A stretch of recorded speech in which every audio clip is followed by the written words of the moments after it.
¿Qué tal, amigas y amigos? Bienvenidos a un nuevo programa de Nuevas Miradas. El programa que busca abrir perspectivas de vida, de pensamiento, de enfoques de acción distintos a los tradicionales. Nos hemos encontrado con sorpresas, porque muchas veces cosas que nos parecen muy lejanas terminan siendo muy cercanas, o cosas que aparecen muy extrañas terminan siendo muy razonables. Hoy vamos a hablar de filosofía. Vamos a hablar con un filósofo, Adolfo Vázquez, chileno formado en la Universidad Católica de Valparaíso, con estudios de posgrado, un doctorado en la Complutense de Madrid. Adolfo, bienvenido a esta conversación que espero sea muy grata para nuestra audiencia. Bueno, muchas gracias por la invitación. De hecho, estoy cierto que va a ser muy grata porque es un tema que a mí me ha ocupado, yo creo, en los últimos 15 años de mi vida, que me apasiona y que de hecho hemos tenido ocasión de hacer algún tipo de intercambio y espero lograr lo que el propio Sloterdijk pretende. Él parte sus escritos emblemáticos, Crítica de la razón cínica, y su conferencia más polémica, que es Normas para el Parque Humano, señalando un cierto estado de virulencia en la cual todavía se encuentra la filosofía y que por lo tanto es capaz todavía de producir contagios, pero no contagios nocivos, sino contagios, por decirlo de alguna forma y para usar el término filosofía, amatorios. Hay un momento en que yo me deslumbro con un pensador que es un pensador que hace una reflexión radical, que socava las bases respecto de el pensar filosófico. ¿Quién es esta persona? Wittgenstein, que en encuestas sobre filosofía del siglo XX preguntan quién es el filósofo más importante del siglo XX. La mayoría de la gente dice Heidegger, pero hay un cierto círculo de gente que va a decir sin lugar a dudas Wittgenstein, porque cambió el sentido de la filosofía en dos oportunidades. Y para decirlo brevemente, lo que él señala, ¿no es cierto?, es que los problemas de la filosofía, en estricto rigor, no son problemas, sino que son pseudoproblemas, son perplejidades, ¿no es cierto?, que surgen, ¿no es cierto?, de la incapacidad de nuestro lenguaje, ¿no es cierto?, y de las complicaciones de nuestro lenguaje que comienza hay un momento en que gira en el vacío y la labor del filósofo es la labor de un filósofo terapeuta, que lo que tiene que hacer es una terapia y los problemas filosóficos no son resueltos porque en rigor un problema que no es problema no puede ser resuelto, sino que más bien tiene que ser disuelto. Entonces, la estrategia terapéutica elucidante que marca, porque siempre se habla de un primer y segundo Wittgenstein, el primero que inspira toda la escuela de Viena, el positivismo lógico, la filosofía del lenguaje, y un segundo Wittgenstein, que ambos están marcados por dos libros, el Tractatus e Investigaciones Filosóficas. Investigaciones Filosóficas inspira lo que se llama la filosofía analítica del lenguaje, que presta atención a los juegos del lenguaje, al uso del lenguaje, al lenguaje ordinario, no a un lenguaje ideal, sino a un lenguaje que señala Wittgenstein está bien en tanto funciona, en tanto opera. En el segundo Wittgenstein el significado es el uso. Esta línea a la que hemos llamado lingüístico-comunicacional, que en el fondo lo que señala es algo así como que el lenguaje construye realidades. Exactamente. ¿Qué importancia le atribuyes tú en el momento contemporáneo? Bueno, la verdad es que tiene una importancia, como técnicamente se le llama, el carácter performativo, constructor de realidad, ¿no es cierto?, que tiene el lenguaje en tanto son actos de habla, ¿no es cierto?, Parece esto muy abstracto, pero la verdad es que cuando uno está, por ejemplo, legislando, ¿no es cierto?, y se establecen leyes, o cuando se celebran ciertas ceremonias, ¿no es cierto?, como un matrimonio o se celebra un contrato, ¿no es cierto?, en ese momento lo que tiene lugar es precisamente la construcción de un hecho institucional, ¿no es cierto?, real, ¿no es cierto?, y no por el hecho de no ser físico deja de tener menor realidad. Ahora, esto ha sido, digamos, tiene una serie de vertientes que son sumamente interesantes y que a mí me han llevado a explorar particularmente. Y con esto quiero marcar algo, quiero marcar algo, sobre todo para los jóvenes estudiantes que, si pudiera yo permitirme dar un consejo respecto de esto de atrincherarse en una escuela de filosofía. Es siempre muy importante ser capaz de salir, ¿no es cierto?, de esa particular secta en la cual uno es formado, donde uno muchas veces se siente orgulloso del rito de iniciación, incluso de los textos sagrados que conoce, de los santones que le han inspirado, ¿no es cierto? Pero la verdad es que la filosofía está destinada, ¿no es cierto?, a respirar un aire, ¿no es cierto?, donde es a ventanas y a puertas abiertas.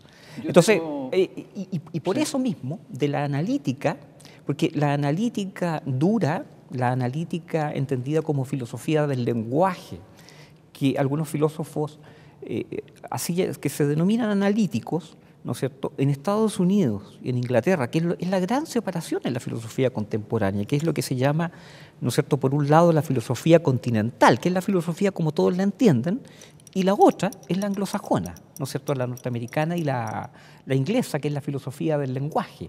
Entonces, pareciera que no hay ahí en ese momento, ¿no es cierto?, y en Estados Unidos, de hecho, el filósofo profesional se sentirá cada vez más a gusto cuando en el contexto de la administración universitaria esté situado lo más lejos posible de los departamentos de literatura, letras, arte y lo más cerca posible de las así llamadas ciencias duras o positivas, abriéndose una decisión que es completamente artificial entre ciencias duras, exactas, como si las otras ciencias fueran blandas. Ahora, incluso este enfoque lingüístico comunicacional que ha marcado rumbos en los últimos años en la filosofía mundial, yo la entiendo, me gustaría una reflexión tuya sobre el punto.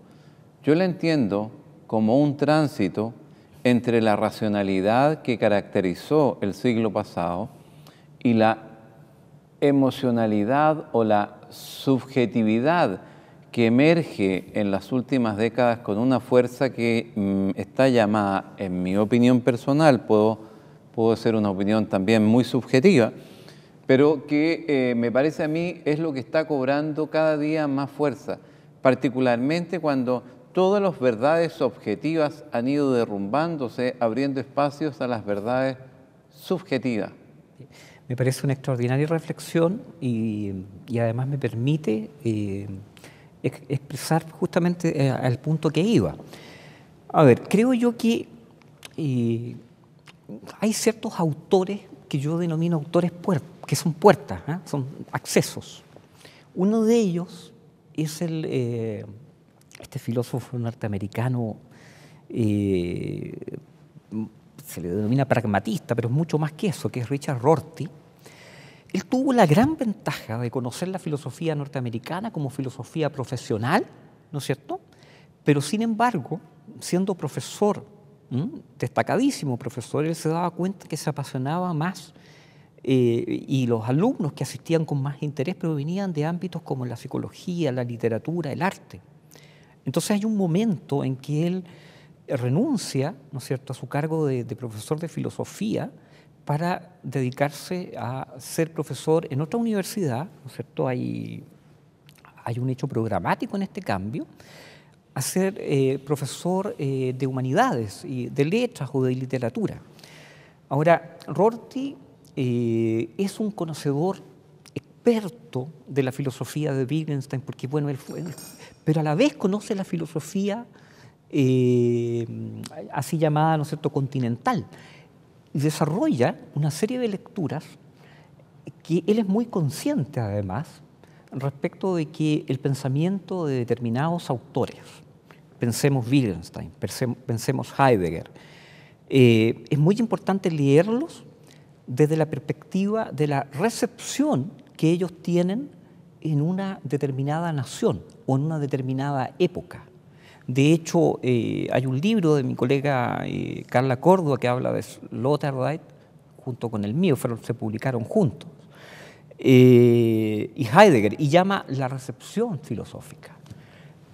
Rorty se encarga de ver cuál es la recepción filosófica que, por ejemplo, tiene Nietzsche, ¿no es cierto?, en Alemania, y cuál es la que tiene en Francia. En Francia, de hecho, funda toda una escuela, ¿no es cierto?, de la genealogía, ¿no? ¿Puede decirse que hay una línea entre Nietzsche, Heidegger y Wittgenstein? La verdad es que hay una línea que va en dirección inversamente contraria.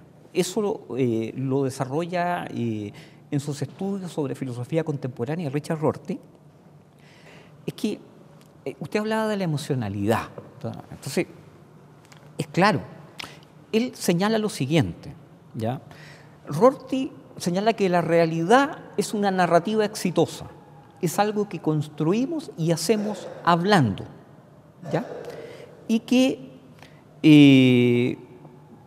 el modo en que nosotros hablamos de determinadas cosas, ¿no es cierto?, fija la forma en que preferimos ciertos lenguajes y comienzan a haber transformaciones sociales a partir del lenguaje. Ahora, la tesis fundamental, ¿no es cierto?, que plantea Rorty es que en filosofía, más importante que los tratados de moral y de ética abstracta, es mucho más importante las narrativas donde hay un carácter empático, ¿no es cierto?, mediante el cual las personas, porque en definitiva el gran peligro, ¿no es cierto?, que vive y que es testigo vivencial Rorty, ¿no es cierto?, por la política exterior norteamericana, es la de caer en el etnocentrismo. De hecho, hay un libro que se llama El planeta americano, donde el americano, la verdad es que se ve como un planeta. O sea, mientras todo el mundo está preocupado del Mundial de Fútbol, ellos tienen sus propias grandes ligas. La verdad es que el tema de las políticas exteriores importa poco. Bueno, importaba poco hasta que la repercusión vino en el centro mismo, ¿no es cierto?, de su centro económico, el 2001.